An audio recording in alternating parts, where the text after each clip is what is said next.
दोस्तों, इंडिया में एक ऐसा फोर्ट है जो कोई राजा किसी अटैक में जीत नहीं पाया। द देवगिरी फोर्ट, जिसे 900 साल पहले बनाया गया था। यादवाड़ा यूनिवर्सिटी ने इस किले को ऐसा बनाया है कि दुश्मन का इसके टॉप पर पहुंच पाना नामुमकिन है।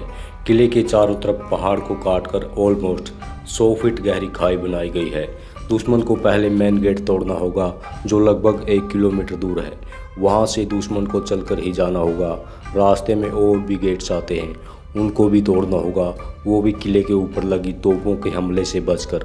अगर किसी तरह उन्हें रास्ता पार कर भी लिया, फिर उन्हें मिलेगी 100 फीट गहरी खाई, जिसके पानी में सांप और मगरमच्छ होते थे। और हमले के दौरान वहाँ इकलौते पुल को ऊपर खींच लिया जाता था। और ये खाई पार करने के बाद आती है बहुत ही कॉम्प्लिकेटेड अंधेरी बुलबुलैया, जिसमें ऑलमोस्ट जीरो विजिबिलिटी थी और शत्रु सैनिक भटक कर खुद एक दूसरे को मारने लगते थे। किले के एक दरवाजे पर मात्र एक लाइट सोर्स था, जहां से किले के सैनिक शत्रु सैनिकों पर गर्म तेल फेंकते थे और बचे कुचे सैनिक खुद घुटने टेक देते थे। तो दोस्तों, विस्तार से बताते हैं इस किले के बारे में। देवगिरी का यह किला महाराष्ट्र राज्य के औरंगाबाद के दौलताबाद में स्थित है।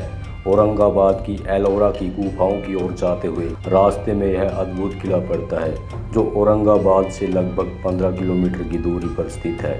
यह किला अपने आप में इतना अद्भुत है कि देखने वाला अचंभित हुए बिना नहीं रह सकता। 200 मीटर की ऊंचाई और 95 हेक्टेयर में फैला यह अभेद किला चट्टानों को काट कर बनाया गया है। इसे इतनी मजबूती से बनाया गया है कि दुश्मनों को भी हमला करने से पहले 100 बार सोचना पड़ता है। मुगल और तुगलक शैली में बने इस किले की एक एक दीवार, स्तंभ, गुंबद आपको बेहद आकर्षित करेंगे। अपनी इन्हीं खासियतों के कारण दक्कन की दृढ़ता और रणनीति का प्रतीक माना जाता है यह किला। इस किले का इतिहास कई वर्षों पुराना है और इतिहास के सुनहरे पन्नों में दर्ज भी है।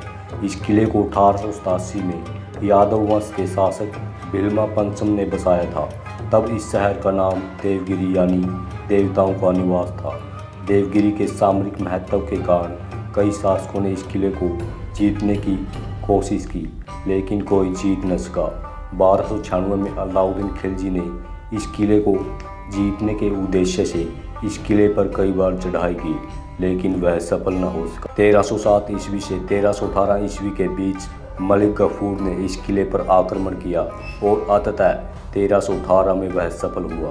1328 में तुगलक वंश के राजा मोहम्मद बिन तुगलक ने इस किले पर कब्जा कर लिया और इसे अपनी राजधानी घोषित कर दिया और इसका नाम रखा दौलताबाद यानी धन धान्य का गढ़।